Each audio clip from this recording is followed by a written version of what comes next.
Purihin ang Panginoon. God is good all the time. Ito pong inyong kaibigan kay Jesus, Brother Manny Bautista. Siya naman po si Sister Cheryl, Sister Cheryl Pastrana. Ngayon, nasa loob tayo ng tahanan, no? Ito naman bahagi ng tahanan niya, sari-sari story to. Siya po yung negosyante, nag-aasikaso ng kanilang tindahan sa kabuhayan, Mabuti naman yung salita ng Diyos ay kanilang tinatanggap. May ibig sabihin, maka-Diyos. Kasi kung di maka-Diyos, hindi niya tatanggapin ang ebanghelyo. Pero bago tayo papalaot ng tuluyan sa pag-aaral, ay tayo muna ay mananalangin. Panginoon Diyos, sa aming Ama, na makapangyarihan sa lahat. Minsan pa, samahan mo po kami ng aming pag-aaral ng ebanghelyo, upang sa ganon kami po'y matuto, higit sa lahat kami po'y mabusog, sapagkat ang iyong salita ay pagkain ng aming kaluluwa. Maraming salamat po sa pagkakataon na ito, Panginoon Diyos, sa ngalan ni Jesus. Amen. Ang Biblia po ay ginagamit, ito, New Testament lang, upang ang tao matutong sumampalataya. Ang tao maturuan. Kasi po ang Biblia ginagamit sa pagtuturo. Halimbawa, meron kang pinapayuan, parang counselor. Kailangan, pag counselor ka, ang tinuturo mo, una, biblical. Pangalawa yun, napag-aralan mo sa universidad. Mas maganda yun. Pero meron namang counselor, kung ano po yung natutunan nila sa eskwela, sa universidad, yun lang pong ginagamit nila. Pero yung biblical, hindi po nila tinuturo. Pero mas maganda, mas higit ang ituro mo, biblical. Then, sunod na lang yung natutunan natin sa school. Para maayos po ang lahat. Sa Biblia po, meron pong binabanggit na si Apostol Pablo sa 9 ng Roma. Tignan natin ang kanyang patutuho. Roma 9. Saksi ko si Kristo. Ginawa niya pang saksi si Jesus. Okay, yung mga saksi Ang totoong saksi ito, yun nasa Biblia. Sabi ni Pablo. Saksi ko si Kristo na katotohanan na sinasabi ko. Yan. Maganda ito sinasabi ni Pablo. Ginawa niyang saksi si Kristo sa paglalahad ng katotohanan. Ibig sabihin, hindi magsisinungaling si Pablo. Kasi sinasaksiyan siya ng Kristo, ng Biblia. Kita niyo po, hindi siya gumamit ng sino man tao na sasaksi sa kanya. Kundi ang ginamit niya ay ang ating Panginoong Hesus. Saksi ko si Kristo na katotohanan na sinasabi ko. Hindi ako nagsisinungaling.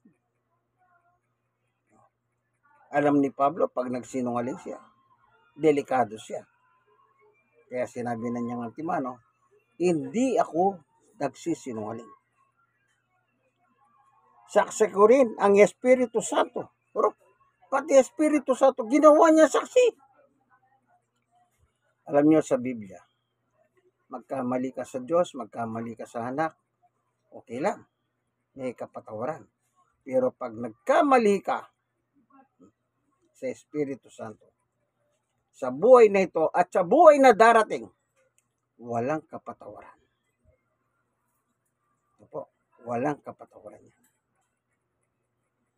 Kaya, ingat na ingat si Pablo na hindi ako nagsisinungaling. Yan.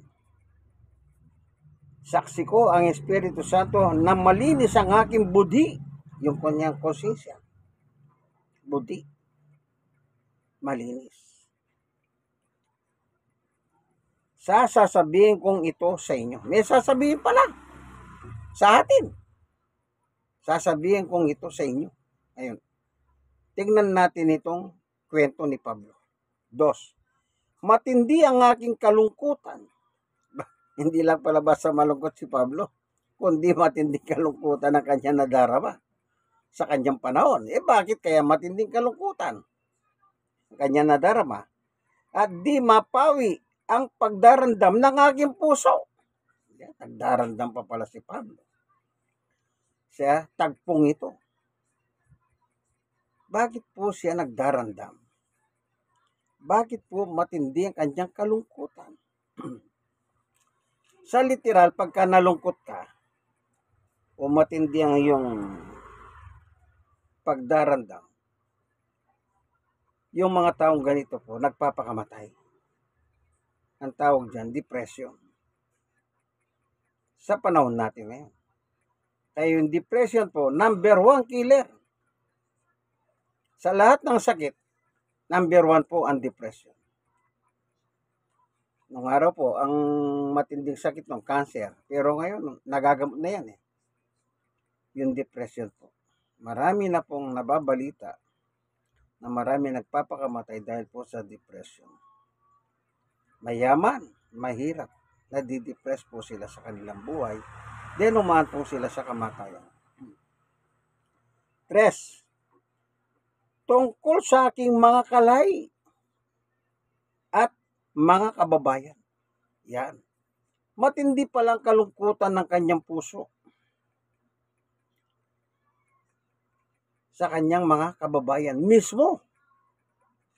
Tandaan niyo po, sa Biblia po, si Pablo ay Udyo. Nanggaling po siya sa 12 tribo ng Israel. Kung tawagin po, Benamin. Sa lahi ng Benamin siya nagmula. Ito yung nakita niya ngayon sa kanyang mga kalahi. Kalahi niyang Udyo. Kaya yung kanyang damdamin po, ganun na lang po, katindi. Matinding aking kalungkutan, sabi niya. Pagdarandam ng aking puso, patungkol sa aking mga kalahi.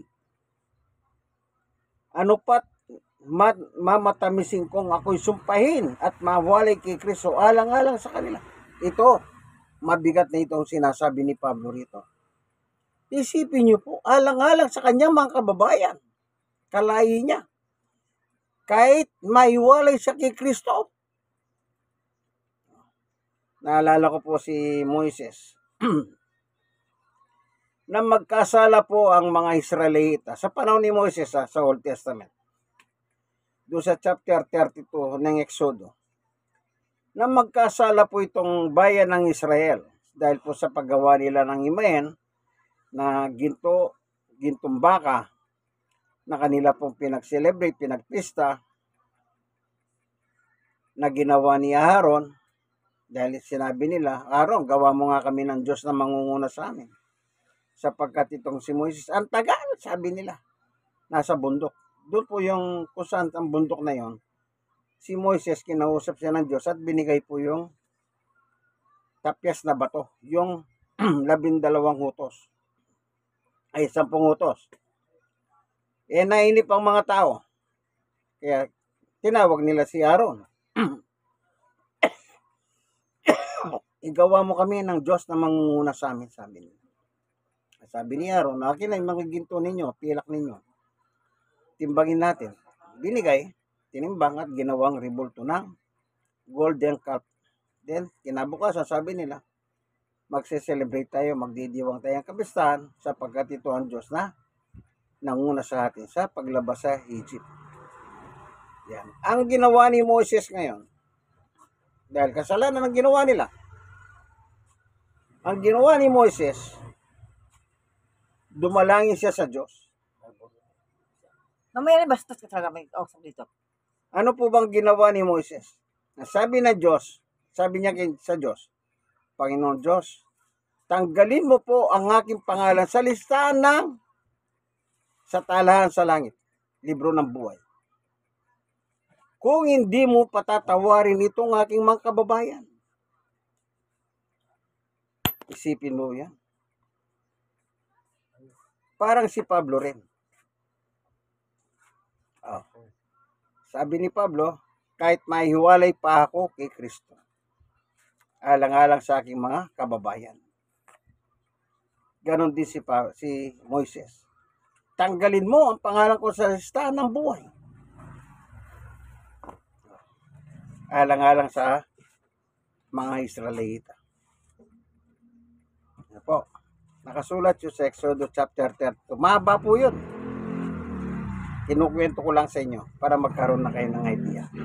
Ngayon, pag sa tao ngayon sa panahon natin, pag yung isang nanay or tatay, meron sakit yung kanyang anak na maluba. Anong sabi ng tatay o nanay? Panginoon, nilipat nyo lang po sa akin ang sakit ng aking anak.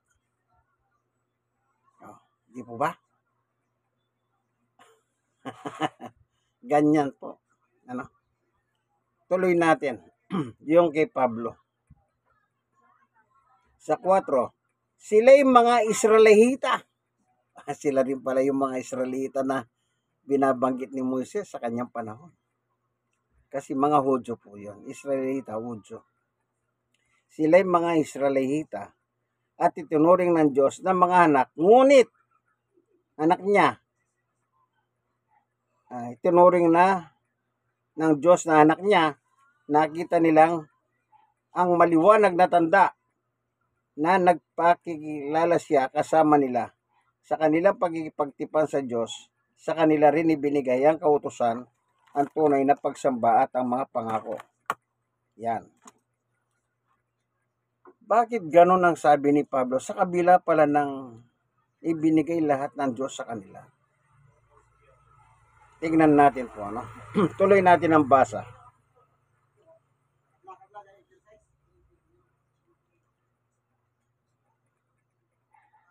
Sila'y nagmula sa mga patriarka sa verse 5. Ayan.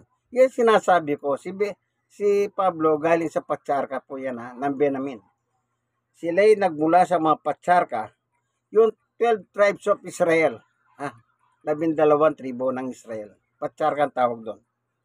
Sila'y nagmula sa mga patriarka at sa kanilang lahi nagmula ang Kristo na siya'y maging tao, Diyos sa kataas-taasan na pinapupurihan magpakailanman. Amen. Yan. Ito pa lang mga ito, kung inyong papasinin, balikan natin yung Roma 10:1. Bakit sinabi ni Pablo, gano'n na lang ang kanyang pagdarandam sa kanyang mga kalaying Israelita? Dito po sa 10 malalaman ninyong rason. Roma 10:1. Mga kapatid, ang marudog kong nais at dalangin sa Diyos na maligtas sila, yung mga Israelita. 2, mapatunayan ko sila'y nagsisikap na maging kalugod-lugod sa Diyos. Subalit mali ang kanilang batayan. Kaya sabi ko nga po, yan. Mali. Kasi yung Hudyong mga ito, sa panahon ni Moses, nagpagawa po sila ng ribulto na kanilang tatawagin Diyos na mangunguna sa kanila. Isipin nyo, ribulto po ng hayop, yung golden calf, kung tawagin, gawa sa ginto at pila. Tinawag nilang Diyos. Tinawag nilang Diyos, sasabi nila, bukas ipagdiriwang natin siya. Siyang nanguna sa atin sa paglabas sa Ehipto. Nagprosesyon sila. Buwat-buwat po yung rebulto ng gintong baka na ginawa ni Haro, na kapatid ni Moses. Yun po pagpaparangal nila sa Diyos. Pero, sabi nga ni Pablo, napatutunayan ko sila'y nagsisikap na maging kalugod-lugod sa Diyos, subalit mali ang kanilang batayan. 3, sapagkat hindi nila nakikilala ang pagpapawalang sala na kaloob ng Diyos at nagsisikap silang magtayo ng sarili nilang pamamaraan sa halip na sundin ang pamamaraan ng Diyos. Anong utos ng Diyos? Huwag kayong gagawa ng himayin. Ang kausap po ang mga Israelita. Exodo chapter 20 verse 4 and 5. Anong ginawa ng mga Israelitang ito? Nagpagawa sila ng himayin kay Aaron. Nang mainip silang kakahantay kay Moses dahil kausap ni ng Diyos si Moises sa bundok. Ito po, yung nasusunog na punong kahoy na hindi naman na nasusunog talaga. Ano tawag kasi doon? Burning, at least nandun siya sa gano'n na puno nasusunog, pero hindi po nasusunog as in sunog. Nung mag-usap sila ng Diyos, nang ibigay po yung 10 utos sa tapyas na bato. Yan, ito nga po ang resulta. Gusto nilang malugod sa Diyos, gusto nilang malugod ang Diyos sa kanila, pero anong sabi nila? Igawa mo kami ng Diyos. Anong utos ng Diyos? Huwag kayong gagawa ng imahen. Nagpagawa sila kay Aaron. Magaling si Aaron, yung kapatid ni Moises. Kaya hindi po sila naging katanggap-tanggap sa Diyos. Kaya ganun na lang ang pagdaramdam ni Pablo. Ano sabi ni Pablo? Balikan natin sa 9. Tungkol sa aking mga kalay. Kalay at mga kababayan. Ano sabi sa 2? Matindi ang aking kalungkutan at di mapawi ang pagdarandam sa aking puso. Isipin mo, sila na po yung binigyan ng, sa kanila po binigay talaga ang pangako Pero hindi po nila pinakinggan ng Diyos. Manapa, gumawa sila ng kanilang sariling parahan. Hindi po pwedeng ganyan. Hindi ka pwedeng magtayo ng iyong sariling parahan. Kailangan po, ang nakasulat lang po, ang susundin natin. Tandaan nyo po yan. Gusto nyo magreliyon, nasa inyo po yan, malaya po tayo magreliyon. Pero, tiyakin lang po natin, yung pagre-reliyon natin, kailangan nakasalig sa Biblia ang ating pananampalataya. Kailangan nakasalig sa Biblia. And meron ka nga reliyon, pero hindi naman nakasalig sa Biblia, anong gagawin mo? Di magagalit lang ang Diyos sa'yo. Sa mga Israel ba, nagalit ang Diyos? Opo, nagalit ang Diyos sa kanila. Sa ginawa nila yun. Kaya, ang namatay po sa kanila ay, alam niyo po, nung panahon na yon, ang dami pong namatay sa kanila. Kasi nga, hindi po kalugod-lugod sa Diyos ang ginawa nila. Meron nakalagay dito. Tingnan, hanapin lang natin Ito po. Akala nyo ba walang namatay sa kanila nung araw na yon? Meron. Ito.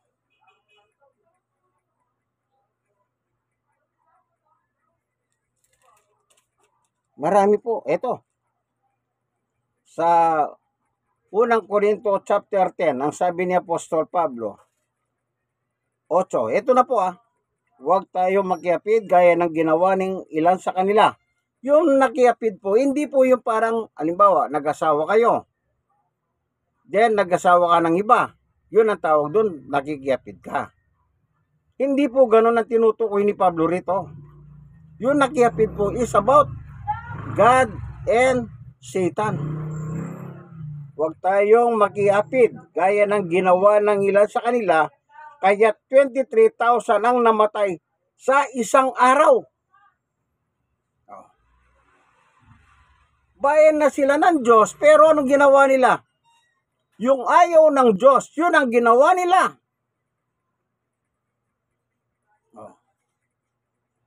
Nakiapid po sila sa masama. Kaya, yung araw pong iyon, ang sabi ni Pablo, 23,000 ang namatay sa kanila. Isipin nyo po yan. Marami na po palang tao, no? Isipin nyo, 23,000. Kanya lang sa ating panahon, hindi na po ganun ang batas. Ang Diyos ay nasa ilalim na tayo ng awa, biyaya. Pero noon po, nasa ilalim ng batas. Kung ano yung batas, kailangan sundin mo. Pag hindi mo sinunod, ito nangyari sa kanila. Hindi nila sinunod ang batas. Na anong batas? Huwag kayong gagawa ng himayin. Gumawa sila. Kailan na namatay? 123,000 isang araw lang. Abang sila po'y nagdiriwang. Nagsiselebrate ng pista ng kanilang Diyos-Diyosan. Yung gawa sa ginto na baka.